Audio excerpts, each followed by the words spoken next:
আসসালামু আলাইকুম প্রিয় দর্শক, আজকে ঢাকা তনয় রাজীব লফটে আছি। এক নম্বর রুমে অনেকগুলো কবুতর।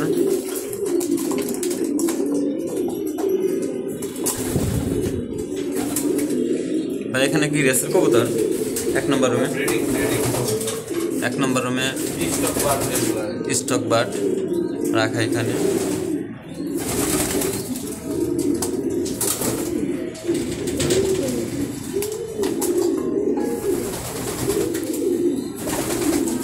অনেকগুলো কবুতর। এগুলো কি নর না মাদি ভাই?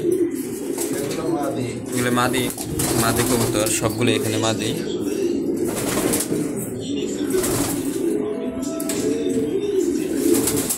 অনেক সুন্দর লফট, দেখলেই মন ভরে যায়। আর কবুতরগুলো তো বলার বাকি রাখে না।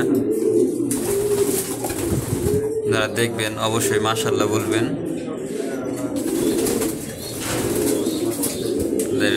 অন্য একটা রুমে দেখাইতেছে এখন, রুম নাম্বার 2 রেস্টের নর কবুতর। স্টক বাটের নর কবুতর এখানে সবগুলোই নর। একটা গিরিজেল সামনে, মাক্সি, মিলি, রেড চেকার, সব ধরনের কবুতরে আছে এখানে।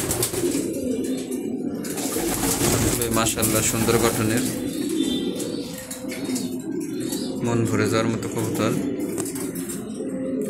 যেহেতু এই লফটে আমি প্রথম নতুন, এই জন্য কিছু ওইভাবে জানি না কোন কবুতর কি লাইনের। মাইনুদ্দিন আহমেদের গেম বয়। এই কবুতরটা মাইনুদ্দিন আহমেদের গেম বয় কবুতর। যেহেতু এছাড়া এখানে হ্যারি লাইন আছে, তারপরে আপনার চি লাইন আছে, কারাঞ্চি আছে, হ্যাঁ অনেক লাইন আছে। ডঙ্কার্স আছে, স্টিফেন লিম্বার্স আছে, হ্যারি আছে, পাইথন আছে, কিটেল আছে, বেস্ট কিটেল আছে। যেহেতু অনেক বড় লফট, এখানে সব ধরনের কবুতর।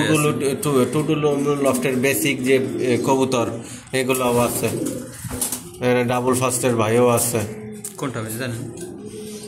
ডাবল ফাস্টের ভাই দেখাচ্ছি, সমস্যা নেই, ধরে দেখাচ্ছি। যেটা হচ্ছে টুডুলু লফটের ডাইরেক্ট একটা কবুতর। আর এটার আপন ভাই হ্যাঁ, ডাবল ফাস্ট। ঠোঁটটা একটু বড় হয়ে গেছে মনে হয়। এইটা ভাই এরকমই, ওই একা পয়রা যায়, সমস্যা নেই। ঠোঁট দেখে লাভ নাই ভাই, আর কবুতরের চেহারা দেখে লাভ নাই। যদি রেসিং কথা বলবো, ওই ঠোঁট দেখা হোক আর চোখ কান হোক, এটা তো মনে হয় অনেকদিন ব্রিডিং লফটে রাখার কারণে মনে হয়েছে। এটা মোল্ডিং এ আছে। আর ঠোঁট ওটা বাড়েই, এটা ঠোঁট বাড়লে দেখছি ঠোঁট বাড়ে। আমার ঘরে একটা মাদি আছে, ঠোঁট বাড়ে। এগুলো একটু ওই যে নেল কাটার দেখাইটা দিলে আবার ঠিক হয়ে যায়। ওই ঠোঁট বড় হয়, দেখা দেন তবে চোখটা।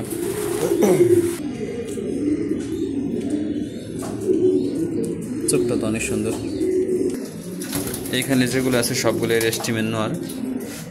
অনেক বড় লফট। ভিতরে যাওয়া যাবে না নাকি? ভিতরে যাওয়া যাবে না, যেহেতু বাইরে থেকে আসছে, অনেক দূর থেকে।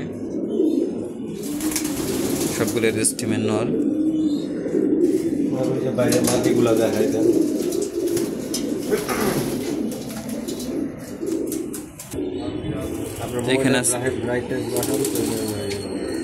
এখানে আছে সবগুলো মাদি আছে এবং বাচ্চা কবুতর আছে। মাদি আর বাচ্চা কবুতর আছে। মাদি বুঝা গেলে আলাদা করে দিব। অনেকগুলো কথা ভাই। এই লফটে কত কবুতর আছে টোটাল? ভাই রেস্টিমের জন্য 132 পিস রেডি করছি আমরা। 132 পিস রেস্টিমে আছে। এটা কিন্তু বাইরে সম্পূর্ণ একবারে খোলামেলা। আমাদের রোদ বৃষ্টি আর ওই উপরে ট্যাবলেটটা উপরে, রোদ বৃষ্টি সব ধরনের জিনিস এখানে লাগবে। এই যে কবুতর একটু রোদরে ছাইরা দিছি, প্রাকৃতিক বাতাস আটকানো দরকার, তো নইলে কবুতর সুস্থ থাকবে। কবুতর সুস্থ রাখার জন্য এই ধরনের লফটি দরকার। আর লফগুলো তো দেখলেনি, অনেক কবুতরের বড় ছোট হোক, কিন্তু এবেরি বড় হইলে কবুতরের জন্য অনেক ভালো। এখানে ওড়াউড়ি করতেছে, ডাকাডাকি করতেছে, ঘোরাঘুরি করতেছে। এই যে ডাকতেছে, ও নর হয়েছে, হয়তো বা সামনে কয়েকদিন পরে ওরে নরের লফটি দিয়ে দেওয়া হবে।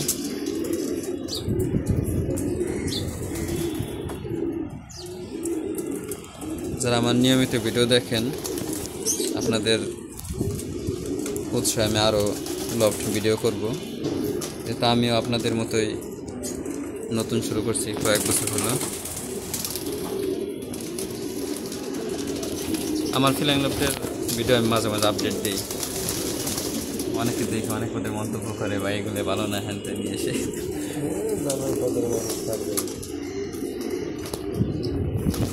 এখানে তো সব ধরনের কবুতর আছে, দেশি বিদেশি, ডাইরেক্ট বিদেশি ভিডিওটা তো আছে।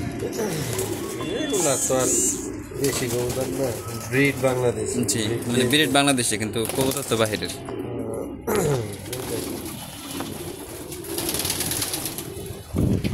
অনেকগুলো কবুতর। ফয়সাল ভাই লফট দেখা, ব্রিডিং লফট দেখাবো, যেহেতু ভাই ঘরের মধ্যে পালে। একটু পরেই যাবো আমরা। এখানে একটা মা দিয়ে একা ডিম করে রাখছি। বাচ্চা উঠবে ভাই, চান্স আছে বাচ্চা উঠে। এখানে যে বাইরের মেডিসিন সবগুলোই আছে, অনেক পদের মেডিসিন ব্যবহার করে বাইরে। লফটের দিক দিয়ে দেবো সামনে, অনেক ধরনের কবুতর আছে।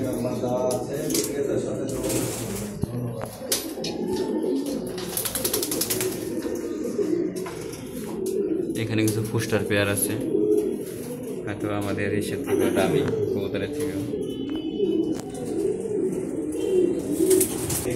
3 নম্বর রুম, এখানে মাদি ছিল, মাদিগুলো বাইরে দেখালাম আপনাদেরকে ভিডিওতে।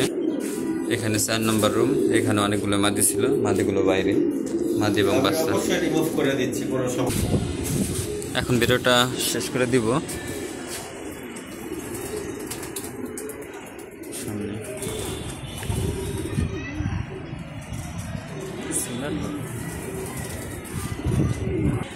লফটের পজিশনটা দেখাই দেই।